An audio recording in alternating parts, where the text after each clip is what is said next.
ಸಾಕಷ್ಟು ಬೆಳವಣಿಗೆಗಳು ಆಗ್ತಿದ್ದಾವೆ. ಬೆಳಗಾವಿಯಲ್ಲಿ ಮರಾಠಿ MES ಮಹಾಗುಂಡಗಳ ದಬ್ಬಾಳಿಕೆ ದೌರ್ಜನ್ಯವನ್ನ ನಾನು ಗಮನಿಸಿದ್ದೀನಿ. ಅದಕ್ಕಾಗಿ ಬೆಳಗಾವಿಯ ನೆಲದಲ್ಲೇ ಅವರಿಗೆ ಉತ್ತರ ಕೊಡಬೇಕು ಅಂತ ಹೇಳಿ ನಾನು ಬೆಂಗಳೂರಿಂದ ಬೆಳಗಾವಿಗೆ ಬಂದಿದ್ದೀನಿ. ಇವತ್ತು ಇವರ ದಬ್ಬಾಳಿಕೆ ದೌರ್ಜನ್ಯಕ್ಕೆ ಒಂದು ಅಂತ್ಯ ಆಗಬೇಕು. ಕರ್ನಾಟಕದ ಬಸ್ಗಳ ಮೇಲೆ ಬಸ್ಗಳನ್ನು ಒಡೆದಾಕುವಂಥದ್ದು, ಕರ್ನಾಟಕದ ಬಸ್ಗಳ ಮೇಲೆ ಮಸಿ ಬಳಿಯುವಂಥದ್ದು, ಕನ್ನಡದ ಕಂಡಕ್ಟರ್ ಮೇಲೆ ಹಲ್ಲೆ ಮಾಡುವಂಥದ್ದು, ಇಂಥ ಪ್ರವೃತ್ತಿ ನಾನು 26-27 ವರ್ಷದಿಂದಲೂ ನೋಡ್ಕೊಂಡು ಬಂದಿದ್ದೀನಿ. ಬೆಳಗಾವಿಯಲ್ಲಿ ಕಿತ್ತೂರಾಣಿ ಚೆನ್ನಮ್ಮನ ಪುಣ್ಯಭೂಮಿ, ರಾಯಣ್ಣನ ಜನ್ಮಭೂಮಿ. ಇಲ್ಲಿ ಕನ್ನಡಿಗನೇ ಸಾರ್ವಭೌಮ, ಕನ್ನಡ ಭಾಷೆಯೇ ಸಾರ್ವಭೌಮ ಭಾಷೆ. ಇಲ್ಲಿ ಯಾರಾದ್ರೂ ಮರಾಠಿಗರು ಬೆಳಗಾವಿಗೆ ಬಂದಿದ್ರೆ, ಕರ್ನಾಟಕಕ್ಕೆ ಬಂದಿದ್ರೆ ಅವರು ಮಾಲೀಕರಲ್ಲ. ಈ ನೆಲದ ಮಾಲೀಕರು ಕನ್ನಡಿಗರು, ಅವರು ನಮ್ಮ ಅತಿಥಿಗಳು ಅಷ್ಟೇ. ಆದ ಅರಿವಿಟ್ಕೊಂಡು ಕರ್ನಾಟಕದಲ್ಲಿ ಬೆಳಗಾವಿಯಲ್ಲಿ ಬದುಕೋದ್ ಕಲಿಬೇಕು. ಇಲ್ಲಿ ಬಂದು ಗುಂಡಾಗಿರಿ ಮಾಡ್ತೀನಿ, ಕನ್ನಡಿಗರ ಮೇಲೆ ದಬ್ಬಾಳಿಕೆ ಮಾಡ್ತೀನಿ, ಮರಾಠಿ ಭಾಷೆಯನ್ನ ಇಲ್ಲಿ ಮೆರೆಸ್ತೀವಿ, ವೈಭವೀಕರಿಸ್ತೀವಿ, ಇದು ಇಲ್ಲಿ ನೆಲದಲ್ಲಿ ನಡೆಯೋಲ್ಲ. ನಿಮಗೆ ಮರಾಠಿ ಪ್ರೇಮ ಇದ್ರೆ ಮಹಾರಾಷ್ಟ್ರದಲ್ಲಿ ಇಟ್ಕೊಳ್ಳಿ. ಕರ್ನಾಟಕದ ನೆಲದಲ್ಲಿ ಮರಾಠಿ ಪ್ರೇಮ ವ್ಯಕ್ತಪಡಿಸೋದು ಇಲ್ಲಿ ಸರಿಯಲ್ಲ ಅನ್ನೋ ಎಚ್ಚರಿಕೆಯನ್ನ ಕೊಡಬೇಕಾಗಿದೆ. ಇವತ್ತು MES ಗುಂಡಾಗಳಿಗೆ, MES ಮರಾಠಿ ಗುಂಡಾಗಳಿಗೆ ನೇರವಾಗಿ ಎಚ್ಚರಿಕೆ ಕೊಡ್ತಾ ಇದ್ದೀನಿ. ಅವತ್ತು ಬೆಳಗಾವಿ ಏನು ಕರ್ನಾಟಕದ ಅವಿಭಾಜ್ಯ ಅಂಗ ಅಂತ ಹೇಳಿ ಏನು ತೀರ್ಮಾನ ಆಗಿದೆಯೋ ಆ ತೀರ್ಮಾನಕ್ಕೆ ನೀವು ಬದ್ಧವಾಗಿರ್ಬೇಕು. ಒಕ್ಕೂಟದ ಭಾರತದಲ್ಲಿ ಬದುಕುವ ರೀತಿ ನೀತಿಗಳನ್ನ ಮಹಾರಾಷ್ಟ್ರದ ಜನ, ಮರಾಠಿ ಪುಂಡ್ರು, MES ಗೂಂಡಾಗಳು ನೀವು ಕಲಿಬೇಕು. ಪಕ್ಕದ ರಾಜ್ಯವಾಗಿದ್ಕೊಂಡು, ನನಗೆ ಗೊತ್ತಿದೆ, ನನಗೆ ಅರಿವಿದೆ, ಅಲ್ಲಿ ಕನ್ನಡಿಗರು ಇದ್ದಾರೆ. ಆಗತ್ತ ಇಲ್ಲಿ ಕನ್ನಡ ಮಾತಾಡಿದವ್ರ ಮೇಲೆ ಗುಂಡಾಗಿರಿ ಮಾಡೋದು, ಹಲ್ಲೆ ಮಾಡೋದು, ದಬ್ಬಾಳಿಕೆ ಮಾಡೋದು ಅನ್ನೋದಾದ್ರೆ ನೀವ್ಯಾರು ಕರ್ನಾಟಕದಲ್ಲಿ ಇರಬಾರ್ದು. ಇವತ್ತೇ ಗಂಟು ಮುಟ್ಟ ಕಟ್ಕೊಂಡು ಮಹಾರಾಷ್ಟ್ರಕ್ಕೆ ಹೊರಟ್ಬಿಡಿ.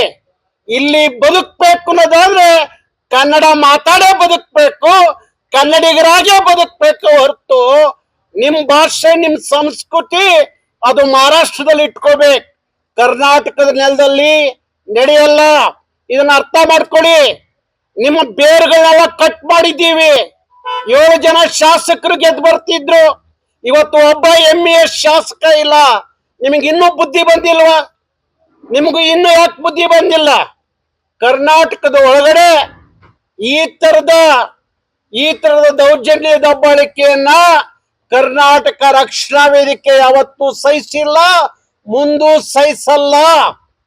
ನೀವು ಒಬ್ಬ ಕಂಡಕ್ಟರ್ ಮೇಲೆ ಹಲ್ಲೆ ಮಾಡಿದ್ರೆ ನಾವು 100 ಜನ ಮರಾಠಿ ಗುಂಡುಗಳನ್ನ ಹೊಡೆದಾಕೋದು ನಮಗೆ ಗೊತ್ತಿದೆ, ಹೊಡಿತೀವಿ ಬೇಕಾದ್ರೆ.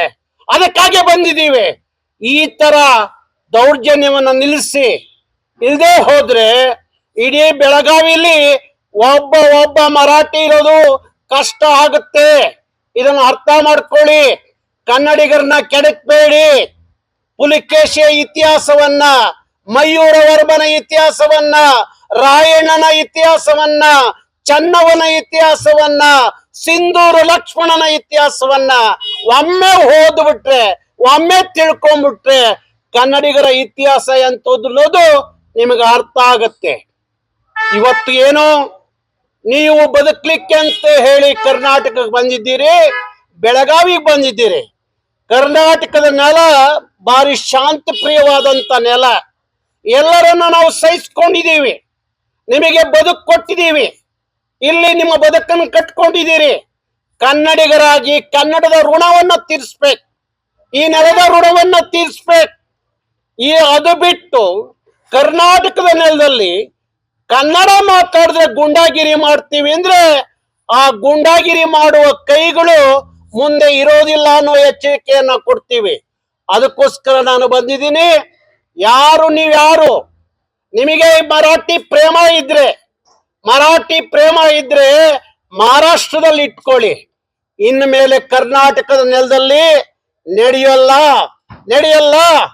ನೀವು ಇನ್ನೂ ಬದುಕಬೇಕು ಈ ನೆಲದಲ್ಲಿ ಅನ್ನೋದಾದ್ರೆ ಕನ್ನಡವನ್ನ ಕಲ್ತ್ಕೊಂಡೇ ಬದುಕಬೇಕು, ಕನ್ನಡಿಗರಾಗೇ ಬದುಕಬೇಕು ಹೊರತು ಇಲ್ಲಿ ಮರಾಠಿಗರಾಗಿ ಬದುಕ್ತೀವಿ, ಮಹಾರಾಷ್ಟ್ರಕ್ಕೆ ಜೈ ಅಂತೀವಿ, ಮರಾಠಿಗೆ ಜೈ ಅಂತೀವಿ ಅಂದ್ರೆ ನೀವು ಇಲ್ಲಿ ಬದುಕೋಕ್ ಬಿಡಲ್ಲ.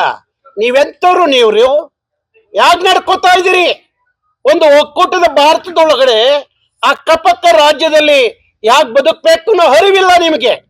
ಎಲ್ಲೋ ಭಾರತದ ಗಡಿಯಲ್ಲಿ ಪಾಕಿಸ್ತಾನಿ ಕ್ರೂರಿಗಳು ನಡ್ಕೋತಿರಲ್ಲ, ಹಂಗೆ ನಡ್ಕೋತಾ ಇದ್ದೀರಿ ನಮ್ಮ ನೆಲದಲ್ಲಿ. ನಿಮಗೆ ಮಾನ ಮರ್ಯಾದೆ ಇದ್ರೆ, ನಿಮಗಂತ ಸ್ವಾಭಿಮಾನ ಇದ್ರೆ ಹೋಗ್ಬಿಡ್ರಿ ಮಹಾರಾಷ್ಟ್ರಕ್ಕೆ. ಯಾಕೆ ಬೇಕು ನಿಮಗೆ ಕರ್ನಾಟಕದಲ್ಲಿ ಇರ್ಬೇಕಾದ್ರೆ ಇಲ್ಲಿ ಕನ್ನಡಿಗರಾಗಿ ಕನ್ನಡವನ್ನು ಕಲಿತು ಬದುಕೋದ ಆಗ್ಬೇಕು. ಅದು ಬಿಟ್ಟು ಈ ತರದ ದೌರ್ಜನ್ಯ ದಬ್ಬಾಳಿಕೆಯನ್ನ ಸಹಿಸಲ್ಲ. ಅವ್ರು ಯಾರ್ರಿ? Police commissioner. ನೀವು ಯಾಕ್ರಿ ಕಂಡಕ್ಟರ್ ಮೇಲೆ ಅಲ್ಲೇ ಒಳಗಾದಂತ ಒಬ್ಬ ಕಂಡಕ್ಟರ್ ಮೇಲೆ ನೀವು ಅವನ ಮೇಲೆ ಲೈಂಗಿಕ ದೌರ್ಜನ್ಯ ಕೇಸನ್ನ ಹಾಕ್ತೀರಿ ಅಂದ್ರೆ ನೀವೇನು ಕರ್ನಾಟಕದಲ್ಲಿ ಇದ್ದೀರಿ ಇಲ್ಲ ಮಹಾರಾಷ್ಟ್ರದಲ್ಲಿ ಇದ್ದೀರಾ? ಅವ್ರು ಯಾರು? ಇನ್ಸ್ಪೆಕ್ಟರ್ ಯಾರು? ಅವನು ಮುಖದ ಮೇಲೆ ಹೊಡೆದು ಬುದ್ಧಿ ಹೇಳಬೇಕು. ನೀನು ಕರ್ನಾಟಕದ ನೆಲದಲ್ಲಿ ಕೆಲಸ ಮಾಡ್ತಾ ಇದೀಯಾ, ನೀನು ಮಹಾರಾಷ್ಟ್ರದಲ್ಲ ಅಂತ ಹೇಳಿ ನಾನು ಪೊಲೀಸ್ ಕಮಿಷನರ್ಗೆ ಹೇಳ್ತಾ ಇದ್ದೀನಿ. ತಕ್ಷಣ ಅವ್ರ ಮೇಲೆ ದಾಖಲೆ ಆಗಿರುವ ಕೇಸನ್ನ ವಾಪಸ್ ಪಡಿಬೇಕು. ಮಾನ್ಯ ಗೃಹ ಸಚಿವರು ತಾವು ಈ ಕಡೆ ಗಮನ ಹರಿಸ್ಬೇಕು. ನಿಮ್ಮ ರಾಜಕೀಯ ದೊಂಬರಾಟದಲ್ಲಿ ಕರ್ನಾಟಕದ ಮಕ್ಕಳ ಬಗ್ಗೆ, ಕನ್ನಡಿಗರ ಮೇಲೆ ಇಲ್ಲಿ ನಡೆಯುವ ದೌರ್ಜನ್ಯವನ್ನ ಗಮನಿಸ್ಬೇಕು. ಯಾವನು ನಿಮ್ಮ ಅಧಿಕಾರಿ ಕೇಸ್ ಹಾಕ್ತವನು ಅವನ್ ಸಸ್ಪೆಂಡ್ ಮಾಡಿ ಮನೆ ಕಳಿಸ್ಬೇಕು. ಗೃಹ ಸಚಿವರು ಈಗಾದ್ರೂ ಮಾತಾಡಿ. ಯಾಕೆಂದ್ರೆ ಬೆಳಗಾವಿಯ ರಾಜಕಾರಣಿಗಳು ಮಾತಾಡಲ್ಲ. ಅವರು MES vote bank, Marathi vote ಬ್ಯಾಂಕಿಗೋಸ್ಕರ ಇಲ್ಲಿಯ ರಾಜಕಾರಣಿಗಳು ಅವ್ರನ್ನ ಓಲೈಸ್ಕೊಂಡು ಅವರ ಗುಂಡಾಗಿರಿಯನ್ನ ಬೆಂಬಲಿಸ್ಕೊಂಡು ಬಂದಿದ್ದಾರೆ. ಅವ್ರಿಗೇನಾದ್ರೂ ಸ್ವಾಭಿಮಾನ ಇದ್ರೆ, ಈ ನೆಲದಲ್ಲಿ ನಾವು ಹುಟ್ಟಿದೀವಿ, ಈ ನೆಲದಲ್ಲಿ ನಾವು ಈ ರಾಜಕಾರಣ ಮಾಡ್ತಾ ಇದೀವಿ, ಕನ್ನಡಿಗರು ನಮಗೆ ಅಧಿಕಾರ ಕೊಟ್ಟಿದ್ದಾರೆ, ಮರಾಠಿಗರೆಲ್ಲ ಅಧಿಕಾರ ಕೊಟ್ಟಿರೋದು ಅಂತ ನಿಜವಾದ ಕಾಳಜಿ ಕನ್ನಡದ ಬಗ್ಗೆ, ಕನ್ನಡಿಗರ ಬಗ್ಗೆ, ಈ ನೆಲದ ಬಗ್ಗೆ ಇರೋದಾದ್ರೆ ಇಲ್ಲಿಯ ರಾಜಕಾರಣಿಗಳು ಏನು ನೀವು ಸ್ವಾಭಿಮಾನಿಗಳಾಗಿದ್ರೆ ಈ ನೆಲದ ಮಕ್ಕಳ ಬಗ್ಗೆ ನಿಮಗೆ ಕಾಳಜಿ ಇರಲಿ. ಮರಾಠಿ ಪ್ರೇಮ ವ್ಯಕ್ತಪಡಿಸಬೇಡಿ. ಮರಾಠಿಗರ ಜೊತೆಯಲ್ಲಿ ಒಳ ಒಪ್ಪಂದಗಳನ್ನ ಮಾಡ್ಕೋಬೇಡಿ. ಇಲ್ಲಿಯ ಸಚಿವರಿಗೆ ಹೇಳ್ತಾ ಇದ್ದೀನಿ, ನಿಮಗೇನಾದ್ರೂ ನಿಜವಾದ ಕನ್ನಡದ ಕಾಳಜಿ ಇರೋದಾದ್ರೆ ನೀವು ಇನ್ನು ಮೇಲಾದ್ರೂ ಕನ್ನಡಿಗರ ಪರವಾಗಿ ಬದುಕ್ರಿ. ಬೆಳಗಾವಿ ರಾಜಕಾರಣಿಗಳು ಈಗಲಾದ್ರೂ ನಿಮ್ಮ ಸ್ವಾಭಿಮಾನ ಇದ್ರೆ ಕನ್ನಡಿಗರ ಬಗ್ಗೆ ಧ್ವನಿ ಎತ್ರಿ. ಕನ್ನಡಿಗರಲ್ವ ನೀವು? ನಿಮಗೆ ಬರೀ ಮರಾಠಿಗರು ಓಟ್ ಹಾಕಿದಾರ, ಕನ್ನಡಿಗರು ಓಟ್ ಹಾಕಿಲ್ವಾ? ಯಾಕೆ ಇವತ್ತು ಒಬ್ಬ ಕಂಡಕ್ಟರ್ ಅವ್ರ ಮೇಲೆ ಹಲ್ಲೆ ನಡೆದ್ರೆ ಅವ್ರ ಪರವಾಗಿ ನಿಲ್ಬೇಕಾದವರು ರಾತ್ರೋರಾತ್ರಿ ಅವ್ರ ಮೇಲೆ ಕೇಸ್ ರಿಜಿಸ್ಟರ್ ಆಗತ್ತೆ ಅಂದ್ರೆ ಆ ಯಾವುದು ಕಾಣದ ಕೈ, ಯಾರ ಸಚಿವರು, ಯಾವ ಸಚಿವೆ, ಯಾರು ಅವ್ರಿಗೆ ಬೆಂಬಲ ಕೊಟ್ಟವರು, ಯಾವ ಪೊಲೀಸ್ ಅಧಿಕಾರಿಗೆ ನೀವು ಕೇಸ್ ಹಾಕಿಂತ ಹೇಳಿದವ್ರು ಯಾರು? ಬಹಿರಂಗವಾಗಿ ಬನ್ನಿ ನೋಡೋಣ, ಬಹಿರಂಗವಾಗಿ ಹೇಳಿ. ಬೆಂಗಳೂರಿಗೆ ಬರಕ್ ಬಿಡಲ್ಲ ಅಂತ ಸಚಿವರುಗಳನ್ನ. ನೀವು ಇಲ್ಲಿ ರಾಜಕಾರಣ ಮಾಡಬಹುದು, ಇಲ್ಲಿ ದಬ್ಬಾಳಿಕೆ ಮಾಡಬಹುದು. ಬೆಂಗಳೂರಿಗೆ ಬಂದಾಗ ನಾವೇನ್ ಮಾಡ್ಬೇಕು ಅನ್ನೋ ತೀರ್ಮಾನ ಮಾಡಿದ್ರೆ ಬೆಂಗಳೂರಿಗೆ ಕಾಲು ಬಿಡಲ್ಲ ನಿಮ್ಮನ್ನ. ಇಲ್ಲಿಯ ಕನ್ನಡಿಗರ ಜೊತೆಯಲ್ಲಿ ನೀವು ಕನ್ನಡಿಗರ ಪರವಾಗಿ ನಿಂತ್ಕೋಬೇಕು. ಇಲ್ಲಿಯ ರಾಜಕಾರಣಿಗಳು ಹೊರತು ವೋಟ್ ಬ್ಯಾಂಕಿಗೋಸ್ಕರ ಮರಾಠಿಗರನ್ನ ಓಲೈಸ್ಲಿಕ್ಕೋಸ್ಕರ ಕನ್ನಡಿಗರ ಮೇಲೆ ದೌರ್ಜನ್ಯ ನಡೆದ್ರು ಸಹಿಸ್ಕೋತೀರಿ ಅಂದ್ರೆ ನಿಮಗೆ ನಾಚಿಕೆ ಆಗ್ಬೇಕು. ಕರ್ನಾಟಕದಲ್ಲಿ ಇಂಥದೊಂದು ವ್ಯವಸ್ಥೆಯಲ್ಲಿ ಇಲ್ಲಿ ರಾಯಣ್ಣನ ಪುಣ್ಯಭೂಮಿಯಲ್ಲಿ, ಚೆನ್ನವನ ಪುಣ್ಯಭೂಮಿಯಲ್ಲಿ ಯಾಗಿರ್ಬೇಕು ನೀವು? ರಾಯಣ್ಣನಂತರ ಸ್ವಾಭಿಮಾನಿಗಳಾಗ್ಬೇಕು, ರಾಯಣ್ಣಂತರ ಕ್ರಾಂತಿಕಾರಿಗಳಾಗ್ಬೇಕು, ರಾಯಣ್ಣಂತರ ನಾಡ ಪ್ರೇಮಿಗಳಾಗ್ಬೇಕು ಹೊರತು ಮೀರ್ ಸಾಧಕ ಕೆಲಸ ಮಾಡಬಾರ್ದು. ಅವತ್ತು ರಾಯಣ್ಣನ ಹಿಡ್ಕೊಟ್ರಲ್ಲ ಮಲ್ಲಪ್ಪ ಶೆಟ್ಟಿ ಮೀರ್ ಸಾಧಕರು, ಆ ಕೆಲಸ ಇಲ್ಲಿಯ ರಾಜಕಾರಣಿಗಳು ಮಾಡಬೇಡಿ. ನೀವು ಕನ್ನಡಿಗರ ಪರವಾಗಿ ನಿಲ್ಲಿ, ಕನ್ನಡಕ್ಕಾಗಿ ಧ್ವನಿ ಎತ್ರಿ, ಕರ್ನಾಟಕಕ್ಕಾಗಿ ಧ್ವನಿ ಎತ್ರಿ. ಅದು ಬಿಟ್ಟು ನಿಮ್ಮ ರಾಜಕೀಯಕ್ಕೋಸ್ಕರ ಈ ಸ್ವಾಭಿಮಾನಿ ನಾಡನ್ನ ಬಲಿ ಕೊಡಬೇಡ್ರಿ ಅಂತ ಹೇಳಿ ಇಲ್ಲಿಯ ರಾಜಕಾರಣಿಗಳಿಗೆ ನೇರವಾಗಿ ಎಚ್ಚರಿಕೆಯನ್ನ ಕೊಡ್ತಿದೆ. ಈ ವಿಡಿಯೋ ನಿಮಗೆ ಇಷ್ಟವಾದಲ್ಲಿ ಲೈಕ್ ಮಾಡಿ, ಶೇರ್ ಮಾಡಿ, ಸಬ್ಸ್ಕ್ರೈಬ್ ಮಾಡಿ.